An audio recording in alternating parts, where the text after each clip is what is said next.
बालेश्वर उपनिर्वाचन पर कांग्रेस सांबादिक सम्मेलन रे बीजेपी और बीजेडी उपरे बर्षिले विधायक तारा प्रसाद बाहिनीपति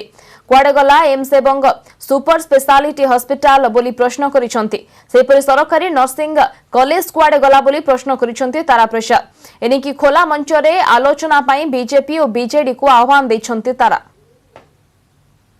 अंचल रे जो लोक मानकर स्वास्थ्यर दुरावस्था ताकू आखि आगे रखिकी एक विराट प्रकल्प कांग्रेस समय आरंभ होता किंतु परवर्ती अवस्था चंचकता कले एनडीए सरकार बीजेपी सरकार एवं एठी जो सेंटर थिला बाहेइतिला जोटा ताकू भुवनेश्वर को उठे नेबार मध्य गोटे घोषणा कले भुवनेश्वर रे गोटे प्रेस कॉन्फ्रेंस पुणी थरे सेटा को एठिकी अणा गला एवं गोटे ओपीडी सेंटर खोला गला से ओपीडी सेंटर रे प्रति सप्ताह रे थरे